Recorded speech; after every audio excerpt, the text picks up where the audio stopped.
मेरे प्यारे बच्चों, गुड मॉर्निंग, आदाब। मैं आपका सब्जेक्ट टीचर इमरान सर।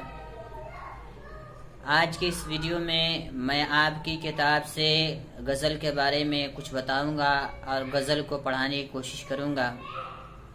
इससे पहले वाले वीडियो में मैंने आपकी किताब से नस्र को पढ़ाया था, जिसको इंग्लिश में प्रोज कहते हैं। अब इस वीडियो में गज़ल यानी पोएम को पढ़ाने की कोशिश करूंगा।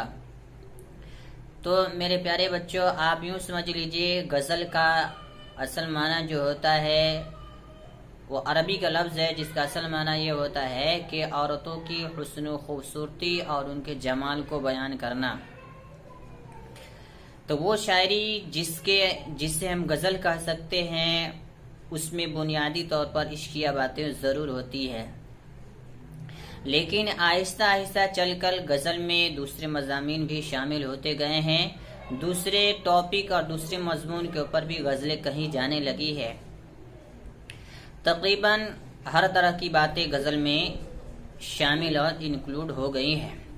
यही वजह है कि गज़ल जो है उर्दू की सबसे मकबूल और मारूफ सिन्फ़े सुखन है। आगे चल के हम आपको बताएं कि गज़ल का हर शेर आम तौर पर अपनी मफ़हूम और मानी के एतबार से मुकम्मल होता है। इससे पहले हम आपको एक बता दें कि शेर किसको कहते हैं और मिसरा किसको कहते हैं। तो देखे होंगे आप, जो है कोई भी नज़्म हो, गज़ल हो, उसमें दो लाइनें होती हैं। तो गज़ल की जो लाइनें हैं, तो एक लाइन को मिसरा कहते हैं। जैसे हम आपको बताते हैं, मुफलिसी सब बहार खोती है, एक लाइन, मर्द का एतबार खोती है, ये दूसरी लाइन। तो ये दो लाइनों से मिलकर एक जो है शेर बना है। इसमें का एक लाइन जो है, इसकी एक सतर जो है, उसको हम मिसरा कहेंगे। तो शेर कहते हैं दोनों लाइनों को, और मिसरा कहते हैं एक लाइन को। तो हम यूँ कह सकते हैं, गज़ल का हर शेर जो है आम तौर पर अपने मफ़हूम और मानी के एतबार से कामिल और मुकम्मल होता है। जिस तरह गज़ल के अंदर अब मज़ामीन की कोई क़ैद नहीं है, किसी भी मज़मून और टॉपिक पे जो गज़ल कह सकते हैं, लिख सकते हैं, इसी तरीके से गज़ल के अंदर अशार की तादाद का भी अशार की तादाद भी कोई फिक्स नहीं है। लेकिन आम तौर से गज़ल में 5 या 7 अशार होते हैं, लेकिन बाज़ गज़लों में इससे ज़्यादा भी होते हैं, इससे कम भी होते हैं। तो इससे कोई फ़र्क नहीं पड़ता है। चलिए आगे चलते हैं। किसी गज़ल के अगर तमाम शेर मौजू के एतबार से, टॉपिक के एतबार से आपस में यकसा हो, बराबर हो, यानी हर शेर के अंदर वही एक टॉपिक के बारे में बयान किया गया हो, तो हम उस गज़ल को गज़ल मुसलसल कहते हैं। आगे, अगर शायर गज़ल के अंदर किसी एक मज़मून या तजर्बे को एक से ज़्यादा अशार में बयान करे, तो उसे हम क़ता और उन अशार को क़ता बंद कहते हैं। आगे चलिए, गज़ल का पहला शेर जिसके अंदर दोनों मिसरे, आपको बता दिया था पहले कि मिसरा और शेर किसको कहते हैं। तो गज़ल का पहला शेर जिसके दोनों मिसरों, फिर गौर से सुनिएगा कि गज़ल का पहला शेर जिसके दोनों मिसरे हम काफिया हो, मतला कहलाता है। हम आपको बताते हैं कि इससे पहले हम आपको पढ़ा चुके हैं कि मतला किसको कहते हैं और जय मक्ता किसको कहते हैं, लेकिन फिर हम बता रहे हैं। इस तरीके से हम आपको ये भी बता दिए कि हम काफिया किसको कहते हैं, रदीफ किसको कहते हैं। तो आगे के वीडियो में या आगे हम आपको और बताएंगे इसके बारे में, लेकिन आज हम आपको बताने की जो बात है वो बताना ये चाह रहे हैं कि गज़ल का पहला शेर जिसके दोनों मिसरे जो है हम काफिया होते हैं, उसको मतला कहते हैं। मतला के बाद वाला जो शेर होता है उसको हुस्न मतला या ज़ेब मतला कहते हैं। اور یوں بھی سمجھ لیجئے کہ یہ بھی سمجھ لیجئے کہ غزل میں ایک سے زیادہ مطلع ہو سکتا ہے، ایک سے زیادہ مطلع ہو جائے گا تو اس کو مطلع ثانی کہیں گے، اور مطلع ثانی یعنی دوسرا مطلع کہیں گے، تیسرا مطلع کہیں گے۔ اچھا آگے چلتے ہیں۔ غزل کا وہ آخری شعر جس کے اندر شاعر اپنا تخلص سے استعمال کرتا ہے تو اس کو ہم مقطع کہتے ہیں۔ یہ مقطع قطع یقطع سے بنا جس کا معنی آتا ہے کاٹنے کی جگہ۔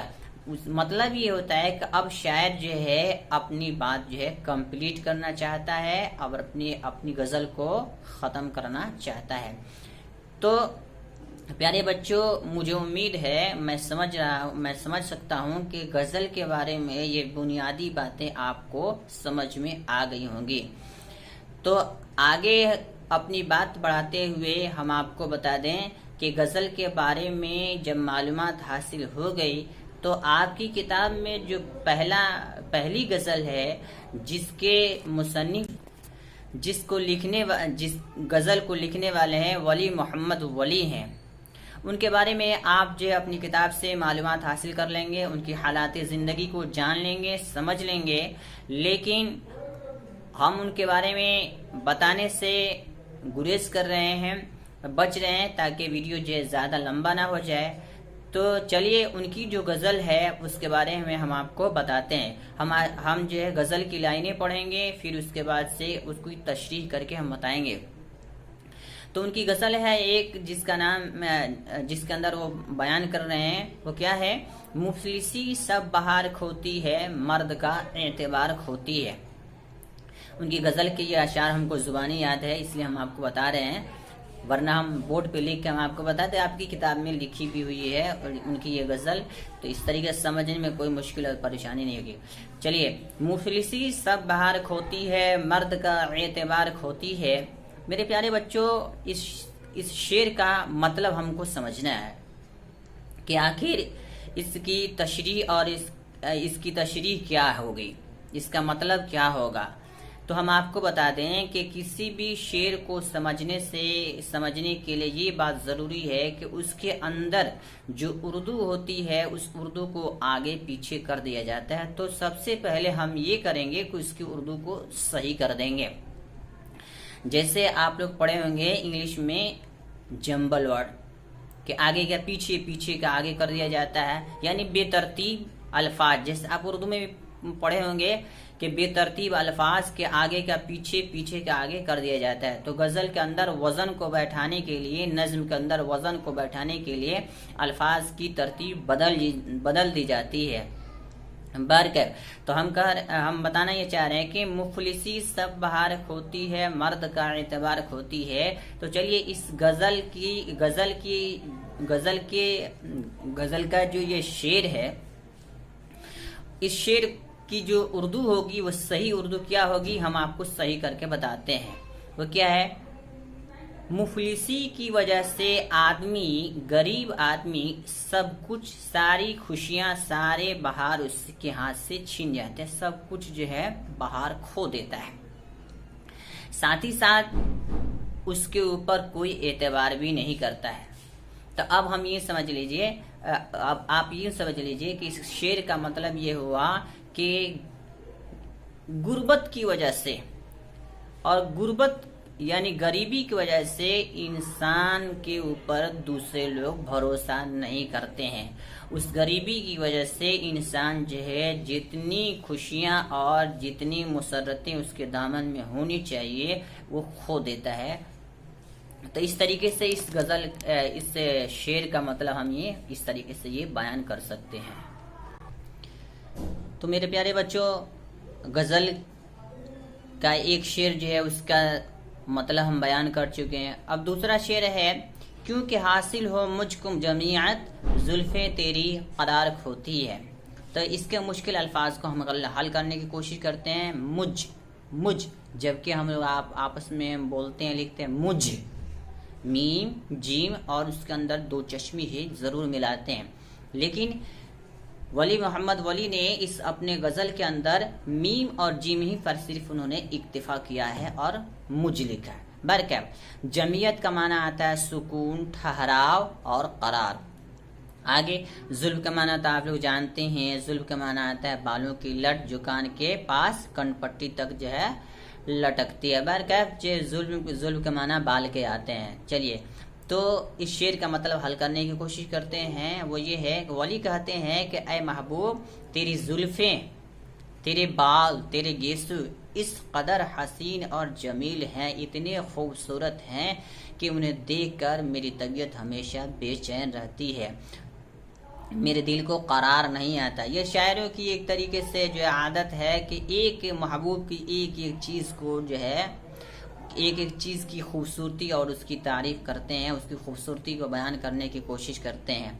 आगे आएगा कि महबूब की कभी जो आँख की तारीफ़ करेगा शायर, तो कभी जो है उसकी जो है मुंह की, नाक की, कान की, गर्दन की वगैरह वगैरह जो है शायर की आदत है कि अपने महबूब की हर एक चीज़ की जो है वो तारीफ़ करने की कोशिश करता है।